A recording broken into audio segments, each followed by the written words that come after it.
Hi நண்பா, July 31 to August 3ஆம் தேதி வரைக்கான விஜய் டிவியின் சிறகடிக்க ஆசை சீரியலோட முதல் புறம் வந்து வெளியிட்டிருக்காங்க. இந்த ஒரு புறமோல முத்து நம்மளை பாராட்டணும் அப்படின்றதுக்காக மீனா வந்து பாத்தீங்கன்னா முத்துக்காக சமைச்சு கொடுக்குறாங்க.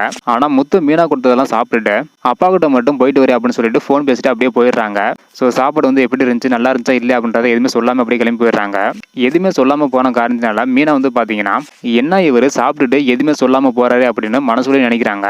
அதன் பிறகு மீனாவோட ஃப்ரெண்ட்ஸ் வந்து பாத்தீங்கன்னா சிரிக்கிறாங்க. அதுக்கு மீனா அவர் சவாரிக்கு லேட்டஸ் அப்படின்றதுனால ஃபோன் பேசிட்டே கிளம்பிட்டாரு, அதனாலதான் சமையல் வந்து எப்படி இருந்துச்சு அப்படின்னு சொல்லாம போயிட்டாங்க அப்படின்னு மீனா சொல்றாங்க. அதுக்கு மீனாவோட ஃப்ரெண்ட்ஸ் வந்து பாத்தீங்கன்னா எப்படி இருந்தாலும் பெட்ல தோத்துட்டால 50 ரூபா கூட அப்படின்னு வாங்கிக்கிறாங்க. அதன் பிறகு வேலைக்கு போனா முத்து வந்து பாத்தீங்கன்னா வீடு வந்து திரும்பிடுறாங்க. வீடு திரும்பினதுக்கு அப்புறம் நான் வந்து காஞ்சிபுரம் போயிருந்தேன், அங்கே போனதுனால உனக்காக புடவை வந்து வாங்கிட்டு வந்துருக்கேன் அப்படின்னு சொல்றாங்க. உடனே மீனா வந்து பாத்தீங்கன்னா கோச்சுக்கிட்டு புடவை வந்து எடுக்காம போயிடுறாங்க. அதுக்கு என்ன ரீசன் அப்படின்னு முத்து வந்து கேட்கிறாரு. அதுக்கு மீனா காலையில உங்களுக்காக தான் சமைச்சேன், ஆனா நீங்க வந்து எதுவுமே சொல்லாம போயிட்டீங்க அப்படின்னு சொல்றாங்க.